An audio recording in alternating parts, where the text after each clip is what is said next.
Hi guys, welcome back to my YouTube channel. My name is Rita Uzoma Okole Kuku, and this is my channel Rita Uzo's Tribe, where I talk to you about my faith, I vlog about my life, and I hook you up with career and scholarship opportunities. Okay, today's video is going to be a continuation of my last video on my page. If you have not watched that, please go see it, where I was teaching you how to ace your Chevening essays, contemplating the new Chevening rules. All right, so in my last video I spoke to you about the leadership essay and the networking essay, and today I'm going to be talking to you about your studying in the UK essay and your career plan essay. So stay with me.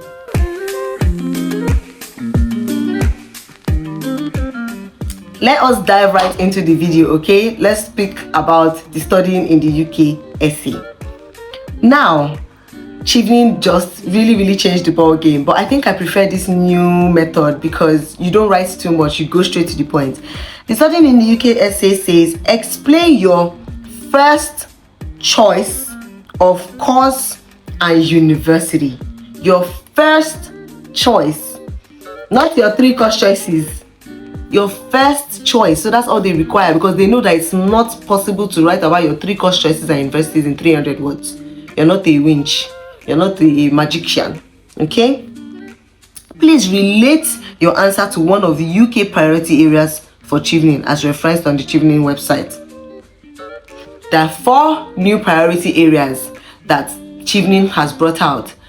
I think it's access and inclusion, there's climate change, there are 4 areas. Go and check the website or check my last 2 videos where I listed out and overlaid, these areas directly from the Chevening website. Okay, so the 4 bullet points or questions are: what is the specific priority area you wish to address?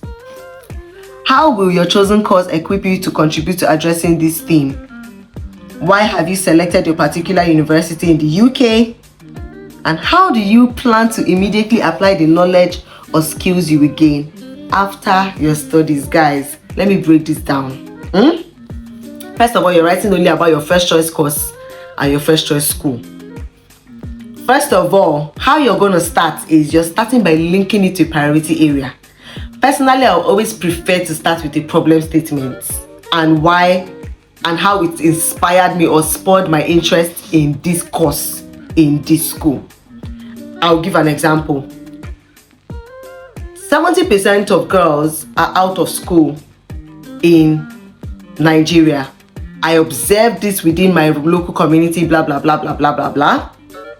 And the UK, in its recently released data or report, has also acknowledged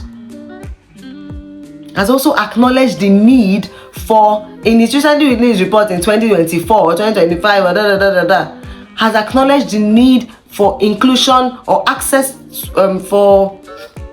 and inclusion for young girls in education XYZ. Are you seeing? You have linked your local problem that you have observed in your community to a global issue and to a UK priority area.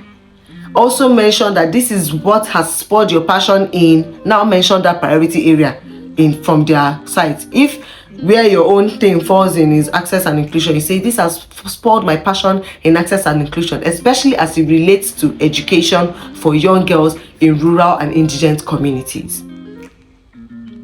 I don't even know how I'm making this up on the spot. But do you understand? So just bring that link between the UK priority area, your own problem that you're trying to solve, and make sure you explicitly mention what theme it falls under the Chevening website. Make sure you answer it, because that's what they say. They say, what is your specific priority area you wish to address? So make sure you answer that. That's the first thing. Then you go to the next one. How will your chosen course equip you to addressing this theme? So you can now say, excuse me, my first choice course is the MSc Gender and Inclusion at the University of Sussex. This course, this is where you bring in the course modules. It has course modules like this, this and this. These course modules will teach me this, it will teach me that, it will help me understand this, it will expose me to this, and this exposure or these skills or this knowledge will help me do this and this. Okay, you can also say, oh, and you know, I chose this school and this course because it exposes me, or it gives me the access to research facilities, or it gives me access to research fellowships, or it gives me access to a practical work placement scheme, or it gives me access to, so you know why you've chosen your school. Please don't use things like my school it was ranked 45th, it was ranked first on the development table QS rankings. If you have that in your essay, just remove it. Chevening has gotten too competitive for you to still be using QS world ranking, and it ranks 10th in the world ranking. He ranks this one. He ranks 1 in research. If you're talking about their research facilities, talk about their research facilities and say how this is beneficial to you. If you're talking about a professor, talk about the professor. If you're talking about the maybe field trips that the school takes, if you're talking about specific things that are very specific to your school, your course, and how it will help you, don't come and talk about random things, and don't make it vague. Be very, very specific. Be very, very specific. If I want to talk about my school now, I'll say, oh, the Queen Mary University of London has a gender research facility specifically for those studying this course, gender access and inclusion. This facility gives us field trips, it gives us trainings on this and this, it helps us to learn how to do grant writing and proposals, it links us to NGOs for placement schemes over the summer. Do you understand? And this will help me gain practical experience, it will help me gain research experience and research skills, it will help expose me to sustainability approaches or inclusion approaches that have been developed by the UK on gender, and how I can supplant these approaches in my community in Nigeria, taking into consideration the contextualities of my community. These are the kinds of things you should be writing. Don't be writing QS rankings and all those kind of things. It will not work this year. Don't be surprised why you're not getting the scholarship. You're not being specific enough. You're not showing them a map on how these things will help you specifically. Okay? Now let's go to the third one.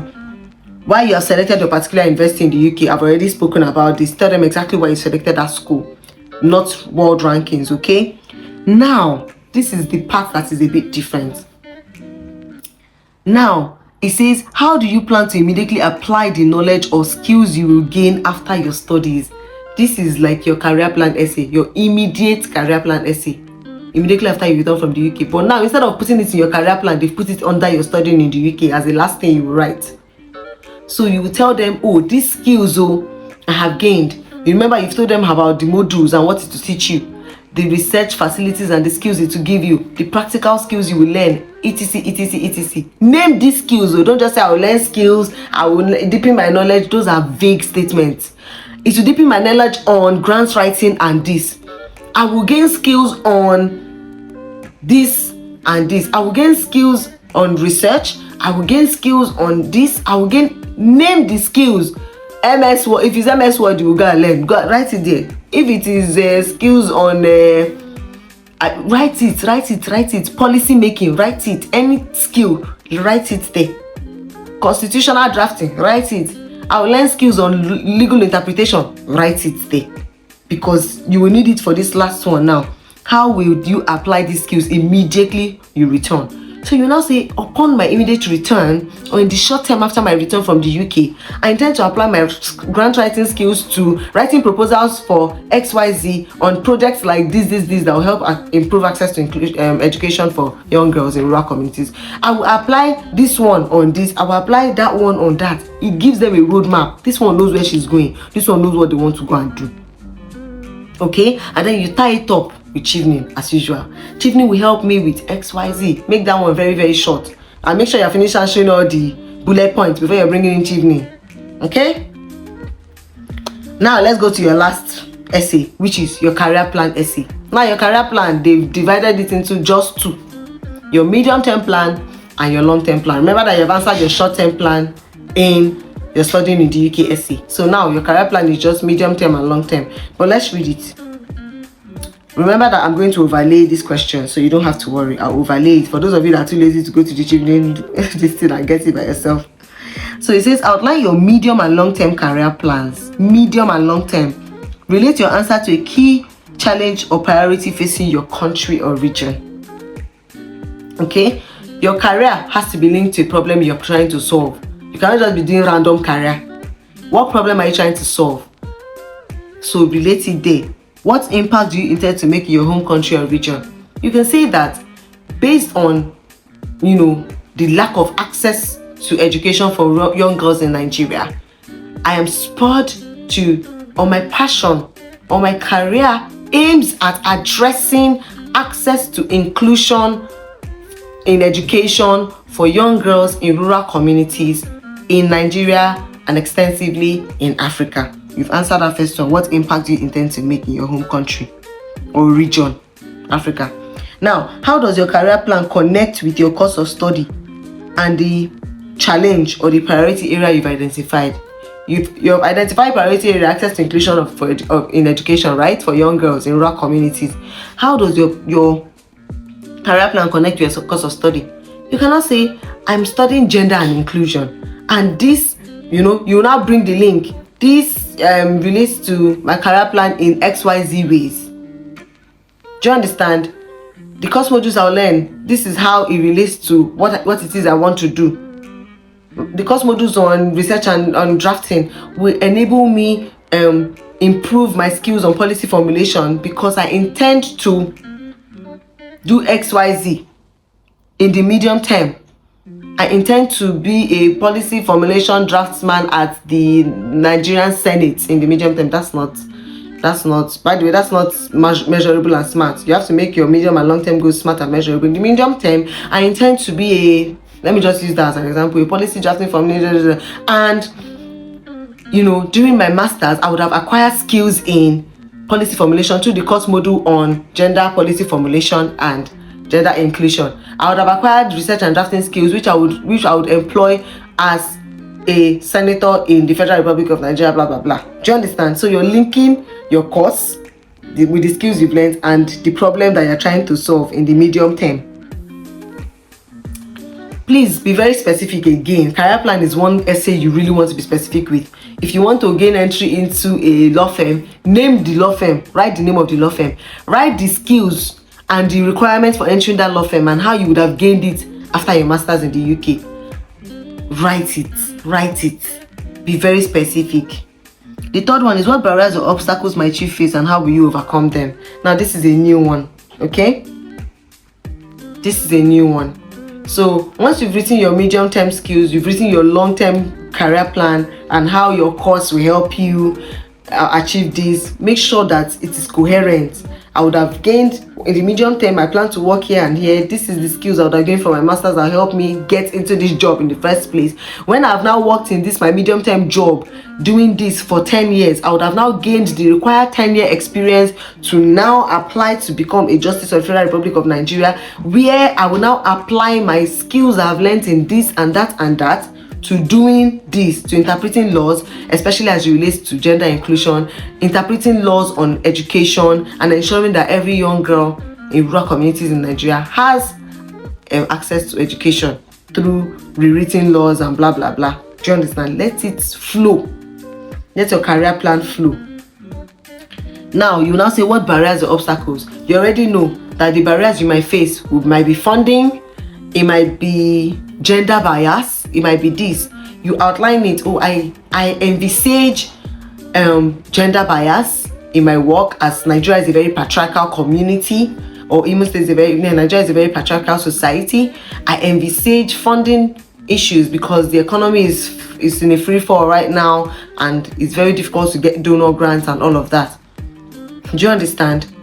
So you outline these things, make them very clear and tell us clearly how you intend to surmount these barriers. So for the gender bias, I intend to do XYZ. I intend to also have male volunteers in my team who can access those communities where women are not allowed to speak up. Do you understand? I intend to have this in my team. I intend to reach out to organizations like this who fund small organizations. You know, I intend to make sure that my organization is eligible for funding, etc. Okay, so you've already said how you overcome the barriers, and then how will being a Chevening scholar help you achieve your ambitions? This is where you bring in Chevening. Chevening will help me achieve my ambitions because it will expose me to the right network. You're not going to say like this is too vague and too general. You're going to be very, very specific to yourself. I'm going to meet, being a Chevening scholar, I'm going to meet people like Professor XYZ in my chosen school. I'm going to meet scholars like this and this. I'm going to attend conferences like XYZ. You name the conference. I'm going to travel to countries like this, where I'm going to gain this, and I won't be able to do this if I'm not a Chevening scholar. Be very specific. Don't go and say being a Chevening scholar will help me because it will expose me to like-minded intellectuals in this. No, that is too generalized. Make it focused, make it specific to you. I will be exposed as a Chevening scholar. I'll be exposed to this research fellowship. I'll be exposed to this research facility. I'll be exposed to this professor who does this kind of work, so we can write papers together. I'll be exposed to this, and it will help culminate into this big thing I want to become in the medium term and in the long term.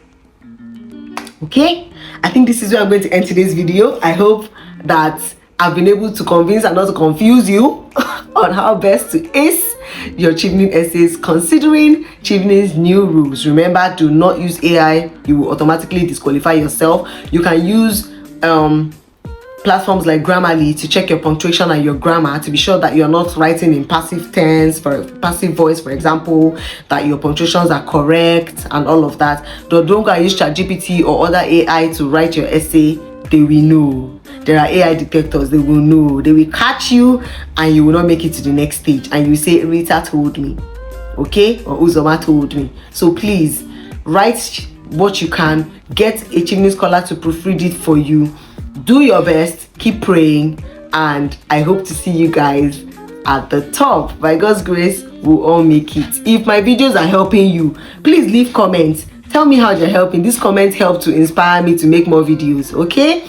If you know these videos are very helpful, share them. Share them on your groups, all your Chevening groups, all your communities, scholarship communities. Share these videos. Share them wide. Like the videos, comment on them, and subscribe to my channel, Ejo. Thank you so much for your continued subscription. Thank you so much for all your comments. I see them. God bless you, and I will see you guys in my next video. Bye.